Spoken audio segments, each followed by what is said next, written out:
नमस्कार, मैं हूं पुण्य प्रसून वाजपेयी। दिल्ली में दोस्ती और सीमा पर घुसपैठ, कहीं ना कहीं बातचीत के बीच में यह स्थिति आकर अटक गई है। अब से कुछ देर बाद प्रधानमंत्री मोदी और चीन के राष्ट्रपति जिनपिंग की मुलाकात होने वाली है। यह मुलाकात हैदराबाद हाउस में होगी। दोनों के बीच बातचीत में तमाम मसलों पर बातचीत होगी। व्यापार समझौते, आपसी ताना बाना और व्यापार के मद्देनजर जो भी सहयोग की बात हो रही है, उससे इतर इन सब के बीच यह भी हो रहा है कि दरअसल सीमा पर जो घुसपैठ है उस मुद्दे को भी उठाया जाएगा। विदेश मंत्रालय की तरफ से इसकी जानकारी दी गई है कि दरअसल जिक्र कल भी हुआ था और आज शिखर वार्ता के दौरान भी इस बातचीत पर जरूर भारत अपनी दृष्टि रखेगा, क्योंकि तमाम मसलों पर बातचीत के बीच आज जो चीन के राष्ट्रपति ने 3 बातों का जिक्र किया है, उसमें भारत के साथ ऐतिहासिक संबंधों का जिक्र किया है, सांस्कृतिक तौर पर किस तरीके से 2 पुराने सभ्यता हैं और उन सब के बीच किस तरीके से पीली नदी के किनारे की सभ्यता और दूसरी तरफ इंडस वैली, इन दोनों के बीच आज से नहीं बल्कि 5000 बरस पुरानी दोस्ती रही है और दोस्ती ना कहें तो कम से कम संबंध रहा है और संबंधों के मद्देनजर दोनों देश उस दिशा में आगे बढ़ना चाहते हैं। इसका जिक्र कहीं ना कहीं चीन के राष्ट्रपति ने किया है।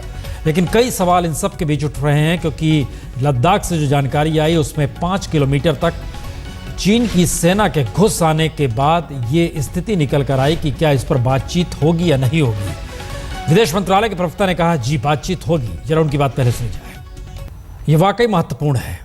इस दृष्टि से कहीं ज़्यादा महत्वपूर्ण है कि क्या वाकई घुसपैठ को लेकर या चीन की विस्तारवादी नीति को लेकर प्रधानमंत्री मोदी जिस बात का जिक्र लगातार करते आए हैं, इस बातचीत में उस दृष्टि से कोई साझा घोषणा पत्र जो 12:30 बजे कहा जा रहा है जारी होगा, उसमें क्या जिक्र हो सकता है, क्योंकि इस पर जिक्र कभी नहीं हुआ है। और यह आज से नहीं किस्सा है, बल्कि 50 के दशक से किस्सा है, नेहरू के दौर से किस्सा है। जिस वक्त चाउ इन लाई आए थे उस वक्त भी जिस तरह से प्रेस कॉन्फ्रेंस की गई थी, जो साझा घोषणा पत्र जारी किया गया था, उसमें एक दृष्टि 1954 में पंचशील का आ सकता है, लेकिन उसके बाद चाउ इन लाई जब 1956 में आए थे तब वो पंचशील को भी भूल गए थे। ये सारी स्थितियाँ और कई मायने में बड़ी महत्वपूर्ण हो चली है। हमारे साथ बालकृष्ण जुड़ चुके हैं। बालकृष्ण हैदराबाद हाउस के ठीक बाहर है जहाँ पर मुलाकात होनी है। बालकृष्ण, लगता है और अब जो हंगामा है देश के भीतर की बात तो कम से कम होनी चाहिए घुसपैठ को लेकर, और जिस तरीके से लद्दाख में हो रहा है, क्योंकि इतिहास इस बात का गवाह रहा है कि कभी भी घुसपैठ को माना नहीं है चीन ने। तो आपको लगता है कि कहीं साझा घोषणा पत्र में, क्योंकि एक ऐसी सरकार इस वक्त है भारत में जिस सरकार ने लगातार इससे पहले पूर्व सरकारों पर निशाना साधा, नेहरू की नीति पर निशाना साधा, मनमोहन सिंह को बहुत कमजोर करार दिया और उस सब के केंद्र में कहीं ना कहीं चीन को लेकर था मसला। तो क्या ये सारी चीजें लगता है आ पाएंगी आज? देखिए प्रसून, बात बिल्कुल साफ है। किसी न किसी तरह से इसका जिक्र जरूर करेंगे नरेंद्र मोदी। इस बात की पूरी उम्मीद है, इस बात की पूरी संभावना है कि नरेंद्र मोदी इस बात का जिक्र करेंगे। लेकिन ये मामला इतना संवेदनशील है, ये मामला इतना गंभीर है कि ये उम्मीद तो बिल्कुल नहीं करनी चाहिए कि इसका कोई आज नतीजा निकलेगा। लेकिन इतनी उम्मीद जरूर की जा सकती है कि प्रधानमंत्री इसका जिक्र करेंगे और शायद वो इस बात के लिए चीन को राजी करें, चीन के राष्ट्रपति को जिनपिंग को इस बात के लिए राजी करें कि कोई ऐसे मैकेनिज्म हो जिसपे बॉर्डर डिस्प्यूट्स को लेकर के कम से कम, अगर वो फिलहाल हल नहीं हो सकता है तो कम से कम तनावपूर्ण स्थिति जैसे इस वक्त शुमार में बनी हुई है, इस तरह की स्थितियां जो लगातार बनती रहती हैं, कम से कम वो ना आए। भारत सरकार का जो होम मिनिस्ट्री का डेटा है वो कहता है कि इसी साल करीब 350 ऐसे मामले हुए हैं जिसमें कि भारत सरकार ये मानती है कि भारत की जो सीमा है उस सीमा में चीन के लोगों ने। चलिए, हम देख रहे हैं कि प्रधानमंत्री मोदी पहुंच चुके हैं वहां पर। मुलाकात का सिलसिला अब शुरू होगा। जिस ऐतिहासिक वार्ता का जिक्र बार बार हो रहा है, प्रधानमंत्री मोदी और चीन के राष्ट्रपति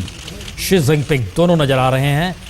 ये एक ऐतिहासिक मौका इस मामले में कहीं ज़्यादा महत्वपूर्ण है। दर्शकों को हम बता दें, दरअसल ये वही हैदराबाद हाउस है जहां पर 50 के दशक में जब पहली बार दलाई लामा तिब्बत से हिंदुस्तान में आए थे तो उनको इसी हैदराबाद हाउस में रुकवाया गया था।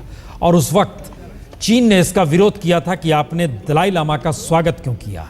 और उस समय नेहरू को और किसी ने नहीं बल्कि माओ ने आधा इंसान और आधा शैतान तक कहा था। चीन चाहता था दरअसल भारत दलाई लामा को वापस लौटा दे और अपना आधा चेहरा साफ कर ले, जिसका जिक्र वो आधे शैतान के तौर पर कर रहे थे। लेकिन भारत ने इन सब से इतर न सिर्फ दलाई लामा का स्वागत किया था, तेजपुर में कुछ दिन रुके थे, विश्राम करने के बाद वो वहां से जब दिल्ली पहुंचे थे तो उन्हें इसी हैदराबाद हाउस में ठहराया गया था। लेकिन इन सबसे आगे की स्थिति यह है कि प्रधानमंत्री मोदी जिस राजनीतिक दल से आते हैं और जिस आरएसएस से आते हैं, आरएसएस भी चीन को लेकर, चीन की विस्तारवादी नीति को लेकर लगातार विरोध करते रहा है और भारत की विदेश नीति को निशाने पर इसलिए लेता रहा है कि क्यों नहीं किसी सरकार ने चीन की विस्तारवादी नीति और खासतौर से लाइन ऑफ एक्ट कंट्रोल, उधर जब घुसपैठ होती है तो उसका तीखे तौर पर विरोध क्यों नहीं किया। और कभी किसी साझा घोषणा पत्र में इससे पहले सीधे तौर पर इस घुसपैठ का जिक्र नहीं किया गया। 1960 में 25 अप्रैल 1960 जब चाउ इन लाई पहुंचे थे तो आधी रात में उन्होंने प्रेस कॉन्फ्रेंस बुलाई थी, रात के 1 बजे तक वो प्रेस कॉन्फ्रेंस चली थी। उसमें भी पंचशील सिद्धांत, जिसे भारत नहीं मानता था उस वक्त, लेकिन उस तक का जिक्र नहीं किया गया था और इस बात का जिक्र किया गया था कि नियंत्रण रेखा का मतलब है कि नियंत्रित क्षेत्र जिस जिसके कब्जे में जैसे जैसे रहेगा वहीं से वो नियंत्रण रेखा शुरू हो जाती है। और वजह भी यही है कि इसलिए बार बार भारत की जमीन पर चीनी सेना नजर आती है। और ये कई मायनों में इसलिए बड़ा महत्वपूर्ण है क्योंकि याद कीजिए तो चाउ इन लाई के साथ 1960 में उपराष्ट्रपति एस राधाकृष्णन की बड़ी शानदार बातचीत का जिक्र रिकॉर्डेड बातचीत है, जिसमें राधाकृष्णन ने कहा था कि 40 करोड़ भारतीयों की दोस्ती के आगे 400 वर्ग मील का क्षेत्र क्या मायने रखता है।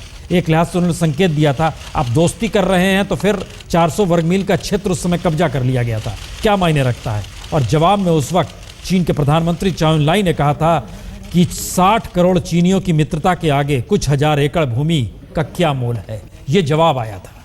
अब आप कल्पना कीजिए कि किस तरीके से लाइन ऑफ एक्ट कंट्रोल, जिसको लेकर बार बार बात हो रही है कि घुसपैठ होती है, घुसपैठ होती रही है, और जो अभी बालकृष्ण भी जानकारी दे रहे हैं कि सरकार की रिपोर्ट बनाती है कि किस तरीके से कितनी बड़ी तादाद में इस दौर में लगातार घुसपैठ होती रही है, उसको लेकर कोई बातचीत कभी हुई नहीं। बालकृष्ण, ये एक वाकई एक बड़ा सवाल है कि घुसपैठ को चीन ने कभी माना नहीं, और ऐसा नहीं है कि चीन के राष्ट्रपति या प्रधानमंत्री पहली बार आए हों, एक लंबा सिलसिला रहा है और भारत की तरफ से भी लगातार प्रधानमंत्री गए हैं, यह भी एक सिलसिला रहा है। मनमोहन सिंह भी गए थे, याद कीजिए तो पीवी नरसिम्हा राव भी गए थे, इन सब संवाद लगातार हुआ है, लेकिन घुसपैठ शब्द कभी भी चीन ने नहीं माना है और भारत में यह सवाल लगातार बड़ा होता रहा है। क्या जिस रास्ते पर दोनों देश खड़े हैं, एक सवाल हर जहन में है, जब दो देश प्रतिस्पर्धी के तौर पर होते हैं तो दोस्ती नहीं वो कुछ और होता है। क्या ये चीज झलकेगी या लगता है कि इस बीच रिश्ता बनाने की होड़ है? प्रसून, आपने कहा कि चीन ने घुसपैठ की बात नहीं मानी है और बिल्कुल ये बात सही है और अब भी चीन घुसपैठ की बात नहीं मानेगा। और जहां तक मुझे लगता है हम उन शब्दों का इस्तेमाल शायद भारत की तरफ से भी नहीं किया जाएगा। उसकी वजह बड़ी साफ है, भारत में जो जानकार है, सरकार भी इस बात को मानती है कि घुसपैठ शब्द पर चीन को बहुत आपत्ति होगी, क्योंकि जो लाइन ऑफ एक्शन कंट्रोल है वहां पे बाउंड्री लाइन क्या है, एक्चुअल रेखा क्या है, उसी को लेकर के चीन का सोचना कुछ है, भारत का सोचना कुछ है। और इस बात की जो अगर इस बात का जिक्र होता है, अगर ज्वाइंट स्टेटमेंट पे इस बात का आता है तो हमें देखना होगा कि किन शब्दों का इस्तेमाल होगा। ये बात बिल्कुल तय है कि घुसपैठ शब्द का इस्तेमाल भारत शायद इस बातचीत में नहीं करेगा। कोशिश सिर्फ ये होगी कि कोई ऐसी स्थिति बने, कोई कम से कम कोई ऐसा समझौता हो सके, कोई ऐसी एग्रीमेंट हो सके कि बाउंड्री लाइन क्या है वो स्पष्ट हो जाए, क्योंकि जब बाउंड्री लाइन क्या है वो स्पष्ट हो जाएगा, अगर मोटे तौर पे भी उससे सहमति बन पाएगी तो जिस तरह की जो स्थितियां बनती रहती हैं लगातार कि हम कहते हैं कि चीन ने हमारे यहाँ घुसपैठ की, उस तरह की स्थितियां नहीं बन पाए। जो जानकार हैं वो ये भी मानते हैं कि चीन को हम लोग शक की निगाह से देखता है भारत, लेकिन ये बात भी सच है कि 1962 के बाद चीन की सीमा पर कभी भी कोई तनावपूर्ण स्थितियां जरूर बनती रही हैं, लेकिन कभी कोई गोली नहीं चली है, कभी कोई ना तो उनका कोई सैनिक मारा गया है ना हमारा मारा गया है। यानी जो एक ये विवाद है, जो तनावपूर्ण स्थिति बनती है, ये न बने, इसका कोई रास्ता निकले। और इसका रास्ता निकलने का सबसे जो जानकार कहते हैं कि वो एक तरीका ये है कि चीन और भारत मिलकर बैठे और एक जो लाइन ऑफ एक्चुअल कंट्रोल है उसमें एक मोटी सहमति बने कि ये आपका इलाका है और ये हमारा इलाका है। अगर उस तरफ कोई पहल हो पाती है तो ये बहुत बड़ी बात होगी। भारत ने भी अपनी तरफ से जो है स्थितियों को काबू कर, स्थितियों को चीन के लिए बेहतर बना सके, बातचीत का रास्ता निकल सके, इसके लिए कोशिश की है। भारत थोड़ा टोन डाउन करेगा, घुसपैठ जैसी शब्द का शायद जिक्र नहीं होगा, लेकिन ये जरूर कहा जाएगा कि जो इस तरह की स्थितियां बनती रहती हैं वैसी स्थिति ना बन पाए, इसका कोई ना कोई उपाय किया जाए। चीन के राष्ट्रपति के साथ भारत के प्रधानमंत्री नरेंद्र मोदी की वार्ता चल रही है। हैदराबाद हाउस में ये वार्ता चलेगी और उसके बाद तकरीबन 1.5 घंटे के बाद इस वार्ता के एक साझा घोषणा पत्र जारी किया जाएगा और जानकारी है कि पत्रकारों से भी बातचीत होगी। और ये बड़ा महत्वपूर्ण है कि उस घोषणा पत्र में क्या उन स्थितियों का जिक्र होगा जिसको लेकर भारत में सीमा पर घुसपैठ को लेकर चिंता जताई जा रही है। लेकिन ये सिलसिला आप देख सकते हैं, शिखर वार्ता शुरू हुई उससे ठीक पहले प्रधानमंत्री मोदी और चीन के राष्ट्रपति शी जिनपिंग हैदराबाद हाउस में हाथ मिलाते हुए, उससे ठीक पहले विदेश मंत्री सुषमा स्वराज से मुलाकात हुई और तकरीबन 15 मिनट तक ये पूरी 15-20 मिनट तक ये पूरी बातचीत चली। इस बातचीत के दौरान विदेश मंत्रालय के तमाम अधिकारी मौजूद थे।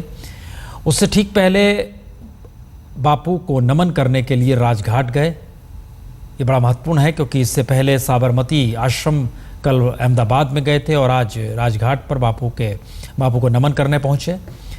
ये कई मायनों में बड़े सांकेतिक स्थिति है क्योंकि महात्मा गांधी को लेकर चीन की जो पूरी फिलॉसफी थ्योरी रही है वो बिल्कुल हट कर रही है।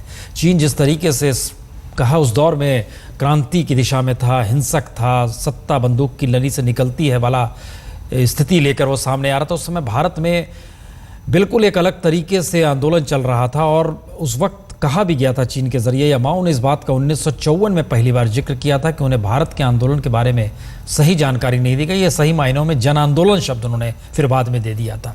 लेकिन बहरहाल अब समझौतों का जिक्र हो रहा है। आर्थिक तौर पर दोनों देशों के बीच क्या समझौते होंगे इस पर सबकी नज़र है और ये समझौते इस मामले में कहीं ज़्यादा महत्वपूर्ण हो गए हैं क्योंकि इस दौर में जापान के साथ रिश्ते, चीन के साथ मुलाकात और अब उस दिशा में बायलैटरल रिलेशन का जिक्र है और फिर अमेरिका के साथ। तो दुनिया के 3 बड़ी शक्तियों के साथ भारत मौजूदा वक्त में एक केंद्र में आकर खड़ा है जहां प्रधानमंत्री मोदी चाहते हैं कि भारत आने वाले वक्त में कहीं ना कहीं उत्पादन करने वाला देश बन जाए।